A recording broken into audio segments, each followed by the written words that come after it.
We are supply chain. We are supply chain. We are supply chain. Nosotros somos supply chain. I am my supply chain group. I'm MSCG, and we're your supply chain group.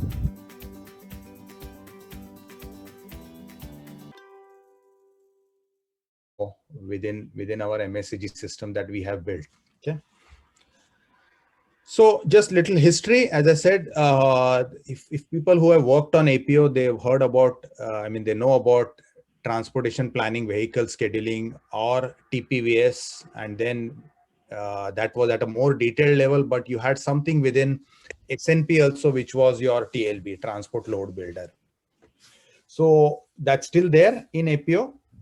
But what SAP has done it, in the APO days itself, they had started to transition these things within transportation management. That's why if you see it still fits under that folder of transportation management, and then it has all the features that were part of the TPVS suite of things. Right.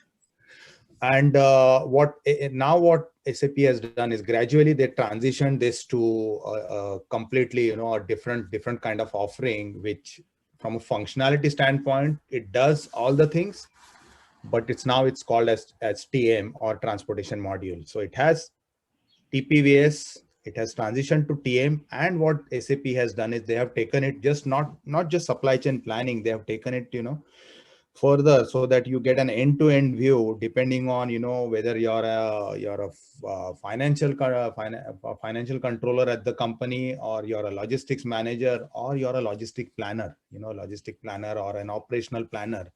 So everybody has it's a common platform, depending on who's looking at data at what level. Information is available to make decisions. So when we say and more, they have added the EWM integration, which was not there in the APO side of things, which was, then the big part of it is the carrier collaboration using LBN, or Logistics Business Network, which is a bolt-on offering, cloud offering from SAP, where you can do your collaboration with your carrier or logistics providers. A big part of LBN is being used, for the last mile delivery, like all these Instacart guys and all, so you can integrate that with your Uber Freight and all that kind of things. Then there is production integration using event management, which was there part of TPVS, where you could actually get the using event management module within APO, you could get those events and integrate it back to TPVS. Dangerous goods management was something which was not there in APO. They've got that included now, and we just talked about the whole finance integration, event management, analytics, and that kind of things. Now, what the SAP's long-term strategy on this is, you have APO customers who are using TPVS, and then there are non-APO customers, the ECC customers, who are using transportation within SD TRA, they call it. So that whole SD TRA shipment and all that kind of things, they all are transitioning to TM. And whether the long-term strategy, I won't say even long-term, in 2017 it was long-term, but now in 2020 2021 kind of things, it is rapidly transitioning to TM. So even if the customers who are on using SD transportation module, they will have to start using TM. So that's where SAP is heading. Quickly, from a high level process flow, again, this can be a standalone, it's a cloud offering as well as on-premise offering. So it really doesn't matter what ERP customers are running. I think long term, that is how SAP's most of the product suite is, right? Like IBP, we can connect it to any ERP. Same thing goes with TM. With their cloud offering, you can run JDA or whatever your ERP might be, Oracle. They have defined, spent good amount of time in the last couple of years to come up with standard APIs and to work on the integration, because this gets really detailed depending on where you are in the transportation planning, or you're actually into that whole financial part of it, right? So it needs good amount of real-time integration to produce all the to exchange data across different processes. So we've got, you can integrate it if you're you're a shipper, or if you're a manufacturer, or you're just shipping products to a warehouse like 3PLs or whatever it is. So it can initiate that whole transportation planning for all these three processes. The big part of it is planning. Then you start getting into, once you have planned your loads and these kind of things, you have tendered it, you got your confirmations back from your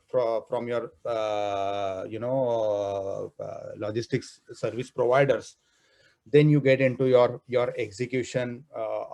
You start executing those orders and start monitoring, basically. Let's say if I have to go from San Francisco to Dallas, so you can get that real-time information back from your logistics provider, and then start producing those reports, KPIs, if there is an exception. So all that collaboration is possible. EDI and all these things can be used to collaborate back and forth between your service providers and your and the TM module. Finally, the most important thing, depending on all your, just like sales, you'll have different buckets of or categories of money that gets charged back. So you have your settlements, depending on if there is a demurrage, then you can track that, or you can charge that. The overall transportation cost, which was not there in TPVS. TPVS was just dealing with the planning part of it, which is the first pillar of transportation planning. There was some execution in TPVS where you could actually use those orders and convert them to STOs or whatever it is, and delivery creation was possible in the later versions of APO, but that's where it stopped. Now what SAP has taken it further to, you can look at all your costing, and then you can start producing all your analytics dashboards and KPIs. You can rank your service providers, and you can have those conversations with them in terms of are there exceptions regularly with this one service provider, or is it my own problem that I'm it's our internal operational issues versus just it's a logistics provider's issue. And of course, your on-time performance and all those things can be tracked. Okay. Now, on the left-hand side, you'll see a very high-level process flow of TM. At least in this picture, it assumes that we are on S4. But as I said, it need not be an S4. It can be any system where you are creating your sales orders.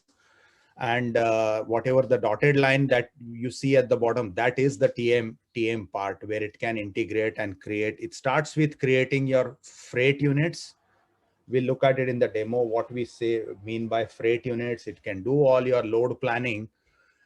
Then using those freight units, you take it and you start creating your freight orders, freight bookings, and get the carrier confirmation. You can do your tendering, sending it to more than one carrier or whatever it is, and get the rates back. These kind of things can be done. And then you start executing your plan and start collecting costs against that these transportation activities. Okay. And that's where it goes back to your ERP, where your costs are posted, whether it's it's a service provider or a service purchase order that you might have triggered as part of TM, or it might be the other financials that from a settlement standpoint that get for your overall controlling module. Okay. Depends. Now at our customer, their transportation costs are included, in their overall product cost. So if during COVID, if they had to take, if they had issues about transportation, lots of these manufacturing customers, they cannot go back to their manufacturers, they can't go back to their customers for a rate increase. So that's where TM actually helps you to look at alternate service providers, measure their performance, and have those conversations with them real time. Okay.